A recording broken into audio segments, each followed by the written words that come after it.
Alumnas y alumnos, sean bienvenidas y bienvenidos a esta nueva sesión de Aprende en Casa 2.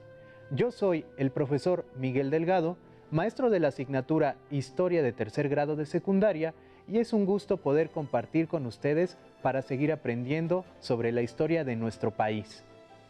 En esta ocasión, continuaremos estudiando el tema de las reformas borbónicas, aunque esta vez nos adentraremos en el análisis de las consecuencias en la vida política de Nueva España. Pero antes de iniciar, recuerden lavarse las manos constantemente con agua y jabón por lo menos 20 segundos. Si necesitan salir, usen correctamente su cubrebocas, es decir, protegiendo nariz y boca, y mantengan la sana distancia, o sea, aléjense de los demás mínimamente 1,5 metros. Pues bien, el propósito de la sesión es explicar las consecuencias políticas de las reformas borbónicas de España en Nueva España. Quizá hablar de temas como reformas y política les parezca tedioso o aburrido, pero pronto se darán cuenta que resulta interesante y apasionante. Para que puedan darse una idea, ¿sabían que debido a la aplicación de las reformas borbónicas le restaron privilegios a la Iglesia? ¿Que cambió la división del territorio de Nueva España? Y aún más importante, que estas reformas generaron mucha inconformidad en la sociedad novohispana contra la corona. Les propongo ir descubriendo juntos los porqués de estas transformaciones. Les recuerdo que necesitaremos su libreta y un bolígrafo para que hagan sus anotaciones, y su libro de historia para abundar en el tema. Pues bien, para que comencemos a comprender tan emocionante tema, les comparto la siguiente lectura titulada La época de las reformas borbónicas y el crecimiento económico, 1750-1808, de Enrique Florescano e Isabel Gil Sánchez.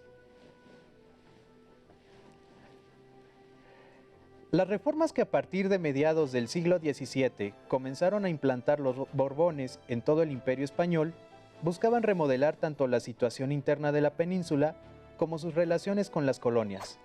Ambos propósitos respondían a una nueva concepción del Estado que consideraba como principal tarea reabsorber todos los atributos del poder que había delegado en grupos y corporaciones y asumir la dirección política, administrativa y económica del reino. Los principios básicos de esta nueva política se identificaban con las del llamado despotismo ilustrado, regalismo o predominio de los intereses del monarca y del Estado sobre los de individuos y corporaciones, impulso de la agricultura, industria y comercio con sistemas racionales, desarrollo del conocimiento técnico y científico y difusión de las artes. La aplicación de este programa demandaba una nueva organización administrativa del Estado y nuevos funcionarios. Para lo primero se adoptó el sistema de intendentes o gobernadores provinciales que se había instaurado en Francia, y para lo segundo se hizo un extenso reclutamiento de nuevos hombres en las filas de la clase media ilustrada y entre los extranjeros. En cuanto a América, el hecho de que la Guerra de 7 años terminara con la toma de La Habana por los ingleses y que la Paz de París dejara a Francia casi sin posesiones americanas y a España sola frente a Inglaterra, apresuró la adopción de una política que se venía pregonando desde 1743, cuando José del Campillo y Cosío compuso su famoso Nuevo Sistema de Gobierno Económico para la América, que se publicó en 1789. Campillo abogaba por la supresión del monopolio de Cádiz, el reparto de la tierra a los indígenas, el fomento de la minería y la ampliación del mercado americano para las manufacturas españolas. Sin embargo, la política que los Borbones decidieron aplicar en las Indias a partir de 1760 incluía propósitos más amplios: reforma del aparato administrativo de gobierno, recuperación de los poderes delegados a las corporaciones, reforma económica y, sobre todo, mayor participación de la colonia en el financiamiento de la metrópoli.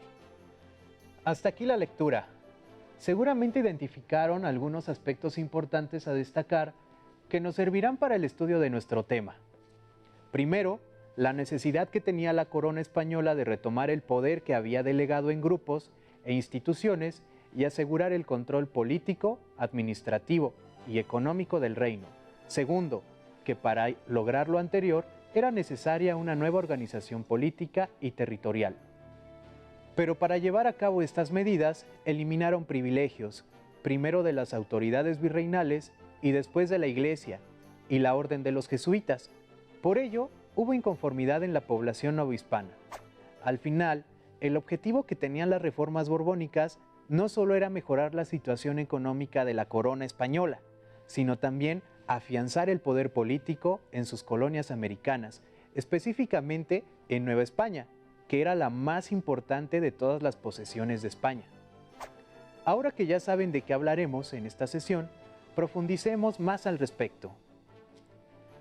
Como bien recordarán, tanto por el contenido de la sesión anterior como por la lectura de hoy, entre las causas que propiciaron que la corona española pusiera en marcha las reformas borbónicas, se encuentra el debilitamiento militar de España por las guerras que enfrentaba en Europa y la defensa de sus colonias en América ante la constante amenaza de Inglaterra. Pero entremos en materia.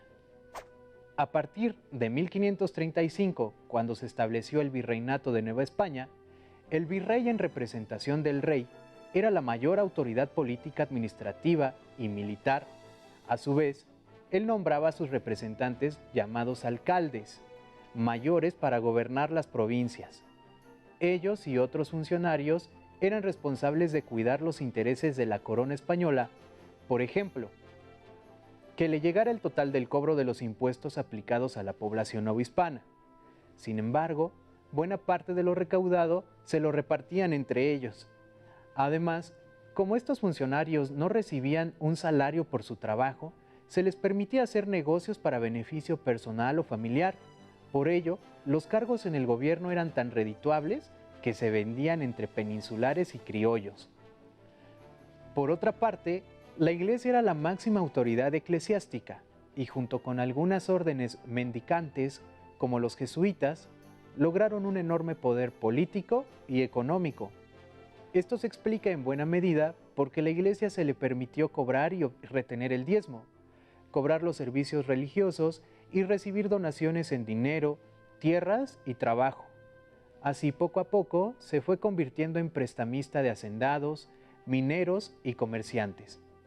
Por supuesto que la Iglesia no era la única institución que adquiría cada vez mayor poder económico y político. También estaba el Consulado de Comerciantes de la Ciudad de México y el Tribunal de Minería. Lo cierto es que en la segunda mitad del siglo XVIII, mucho de la riqueza que se generaba en la Nueva España se quedaba ahí mismo, y lo que llegaba a España era poco en comparación con lo que recibía en los siglos XVI y XVII. Ante esta situación, la corona española implementó medidas para sanear sus finanzas y recuperar el control de la colonia. A continuación, escucharemos y veremos un video que nos ayudará a conocer cuáles fueron esos cambios realizados por la corona, principalmente durante el reinado de Carlos III, a través de las reformas borbónicas. Les recomiendo que presten mucha atención a las funciones que realizó José de Gálvez, pues fue un personaje muy importante en este proceso, así como para la división del territorio novohispano en 12 intendencias y la destitución de los criollos en los puestos más importantes. De igual forma, observen los cambios realizados a la Iglesia, específicamente a la expulsión de los jesuitas de Nueva España. A inicios del siglo XVIII murió Carlos II, rey de España. Al no tener descendientes, su sucesor en el trono fue su sobrino nieto Felipe de Borbón, quien también era nieto del rey de Francia, Luis XIV. Felipe de Borbón se convirtió en Felipe V, rey de España, por lo que la corona española quedó en manos de la familia Borbón, de origen francés. Bajo este mandato, iniciaron una serie de cambios. Las reformas borbónicas constituyeron un proceso de modernización basado en el absolutismo monárquico y en una nueva forma de pensamiento surgido en Europa, la Ilustración, que entre otros aspectos daba gran importancia a la razón, a la división de poderes y a derechos como la libertad y la igualdad. Se buscó el progreso de la nación, pero se mantuvo todo el poder en el monarca. A este nuevo modelo de gobierno se le conoció como despotismo ilustrado. Hasta antes de las reformas borbónicas, las posesiones españolas en América, principalmente la Nueva España, contaban con cierto grado de autonomía. Se compraban los cargos públicos, los funcionarios imponían los tributos y se evadía el control de la corona. Las reformas más trascendentes se realizaron durante el reinado de Carlos III, hijo de Felipe V. En este proceso tuvo un papel fundamental José de Gálvez, designado visitador general del Reino de la Nueva España, quien se encargó de aplicar estas reformas y vigilar su funcionamiento entre 1765 y 1771. Gálvez cerró algunas oficinas y limitó el poder del virrey, dividiendo el territorio en 12 intendencias. El dirigente de cada una tenía todo el poder de su jurisdicción. Aplicó la disminución de cargos importantes en manos de los criollos y la desaparición de la venta de concesiones de recolección de impuestos. También constituyó el monopolio real de tabaco, con lo que la corona se hizo cargo absoluto de esta empresa. Paralelamente a estas reformas, en 1764 llegó a la Nueva España el Regimiento de América, con el fin de mantener el orden, controlar los levantamientos y evitar invasiones, principalmente de los ingleses. El ejército de la Nueva España se integró por todos los grupos étnicos del virreinato, pero los altos mandos se reservaron para los peninsulares. También se aplicaron reformas a la Iglesia para limitar su poder político y mantenerla bajo la tutela del rey. Los jesuitas fueron los fundadores de los colegios donde se educaron las élites novohispanas, y por ello contaban con numerosas propiedades y riquezas, además de poder político. En 1767, el rey ordenó la salida de la orden jesuita de los territorios españoles, acusándolos de actuar en contra de los intereses de la corona y de ponerse incluso por encima del Papa. Interesante video, ¿cierto? ¿Notaron la importancia que tuvo José de Gálvez en la implementación de las reformas borbónicas en Nueva España? Vamos a profundizar un poco más en las tareas de este personaje, acompañándonos de fragmentos de una adaptación gráfica del texto Las Reformas Borbónicas de Luis Jáuregui, del libro Nueva Historia Mínima de México, editada por el Colegio de México e ilustrada por Héctor Dávila e Ian Nava. Para empezar, José de Gálvez fue un eminente político nacido en España. Posteriormente, en el año de 1765, fue nombrado visitador de Nueva España con la misión de documentar las anomalías que observara, poco después de llevar a cabo las acciones necesarias para establecer una nueva forma de gobierno que implicó acabar con el sistema de privilegios. En la nueva organización, se dividió el territorio de Nueva España en 12 regiones llamadas intendencias, con jurisdicción propia y a cargo de un intendente, quienes eran los funcionarios leales a la corona española. Tenían la función de administrar la aplicación de la justicia y recaudar impuestos a su nombre. Pero la más importante era centralizar la autoridad de la corona española. Por supuesto que estas medidas no agradaron a los funcionarios reales y sobre todo al virrey, porque implicaba un mayor gasto para la colonia. No obstante, quizá lo que más molestaba al virrey es que la creación de las intendencias significaban la limitación de su poder político y sus privilegios. Esto provocó que el virrey se opusiera en un primer momento a la creación de las intendencias, aunque tiempo después no tuvo más remedio que aceptarlas, debido a que Gálvez fue nombrado titular del Ministerio de Indias, y por tal investidura ya no pudo negarse. También se impuso la creación de la Comandancia General de las Provincias Internas, que, según Alonso Domínguez Rascón, fue una institución creada en 1776 en la zona norte de Nueva España, específicamente en los territorios de las Californias, Sonora, Sinaloa, Nueva Vizcaya, actual territorio de Durango, Chihuahua y Sinaloa, Nuevo México, Coahuila y Texas, siendo su primer titular el comandante general Teodoro de Croix, a quien le serían otorgadas atribuciones políticas independientes a las del virrey de Nueva España. Esto con la intención de que tomara decisiones más convenientes para la corona española.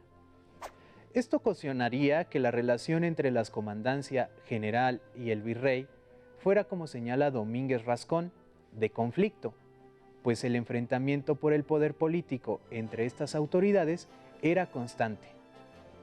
Cabe señalar que la comandancia de las provincias internas no solamente se creó con la intención de proteger los intereses de la corona española frente a la voluntad del virrey, sino que también para proteger la frontera novohispana de los colonos ingleses y de los apaches. Al final, después de muchos cambios administrativos y territoriales, puede decirse que los comandantes quedarían sujetos a la autoridad del virrey, de acuerdo con la historiadora María del Carmen Velázquez. Pero, mientras tanto, ¿qué ocurría con la iglesia? Como recordarán, por la información del video, las reformas borbónicas también afectaron los intereses de la iglesia, y más radicalmente los de la Compañía de Jesús, también conocidos como jesuitas, que es una orden religiosa creada por el vasco Ignacio de Loyola en 1534. Esta orden se instaló en territorio novohispano en 1572 y poseía un alto prestigio en la docencia, aunque tal y como afirma el historiador Juan Carlos Ruiz Guadalajara, también era propietaria de haciendas, tenía sus propios financiadores y un amplio sustento económico y material. Además, le caracterizaba un espíritu de autonomía y una alta fidelidad al Papa, lo que ciertamente preocupaba a la corona española. Por tanto, en el año de 1767 se decreta la expulsión de los jesuitas de todos los dominios americanos, lo que generó gran descontento y provocaría rebeliones en las poblaciones de San Luis Potosí, Pátzcuaro, Uruapan y Guanajuato. Además, según los autores Enrique Florescano e Isabel Gil Sánchez, José de Gálvez fue el orquestador de la expulsión de los jesuitas y también fue el encargado de dictar las cruentas penas que se aplicaron a quienes participaron en las rebeliones. Así los autores refieren que de los detenidos, 86 fueron ahorcados, 73 azotados, 117 deportados y 674 condenados a diversas penas. También le fueron eliminados a la Iglesia algunos beneficios y privilegios como el fuero, pero sin duda el golpe más duro que resintió fue la expedición de la Real Cédula sobre enajenación de bienes raíces y cobro de capitales de capellanías y obras pías para la consolidación de vales reales. Pues mediante esta cédula se atacó el poder económico de la Iglesia, generando un efecto dominó, pues muchos hacendados, comerciantes y mineros tenían préstamos con la Iglesia y ahora deberían realizar dichos pagos a la corona en un plazo de tiempo menor. Por supuesto que esto provocó un gran descontento entre los principales grupos económicos de Nueva España y generaría violentas reacciones en contra de las disposiciones reales. Sin embargo, las reformas borbónicas no dejarían de aplicarse, pues parte de su intención también era demostrar que la autoridad del rey era incuestionable e innegociable. Aunque poco después, los principios ideológicos de estas reformas, basados en la Ilustración, serían también los que provocarían que los criollos de Nueva España comenzaran a albergar pensamientos emancipadores y revolucionarios, inspirando así la posterior Guerra de Independencia. ¿Qué les parece este escenario tan revuelto? Sin duda, las causas y consecuencias de las reformas borbónicas parecen ser el guión de una película de conspiración. A veces la realidad es más interesante y sorprendente que la propia ficción. Estamos cerca de concluir esta sesión, pero antes vamos a recordar algunos aspectos importantes de estas transformaciones. En primer lugar, las reformas borbónicas fueron impulsadas por el pensamiento ilustrado. Recordaremos que el encargado de aplicar dichos cambios en Nueva España fue José de Gálvez, quien tuvo que enfrentarse al virrey de Nueva España para lograr dividir el territorio novohispano en 12 intendencias con jurisdicción propia y nombrar a los intendentes, como la autoridad de cada una de ellas. También debemos recordar que se creó la Comandancia General de las Provincias Internas con la finalidad de colocar un comandante con las mismas atribuciones del virrey. Al final, el virrey de Nueva España conservó su autoridad por encima de las comandancias. Además que estas reformas afectaron los intereses de la Iglesia y se dio la expulsión de los jesuitas, pues eran una orden religiosa independiente de la corona española y con mayor fidelidad al Papa que al propio rey, además de que eran grandes terratenientes. Tal vez lo más relevante de estos cambios fue el descontento provocado en la población novohispana y el surgimiento de rebeliones en varias ciudades. Para el reto de hoy, les recuerdo que vamos a continuar con la elaboración de la historieta. En esta segunda sesión, trabajarán las reformas políticas implementadas por los Borbones en Nueva España. Continúen con el personaje que eligieron anteriormente y con los recursos característicos de este medio de comunicación. Recuerden que para superar este reto e incrementar sus conocimientos respecto al tema, pueden consultar su libro de texto de historia de tercer grado, de secundaria, o si cuentan con un dispositivo móvil, buscar información en Internet de instituciones serias con fuentes confiables. Desafortunadamente hemos llegado al final de nuestra sesión, pero descuiden, nos veremos en otra ocasión y seguiremos aprendiendo sobre la historia de nuestro país. Mi nombre es Miguel Delgado y nos vemos. Hasta pronto.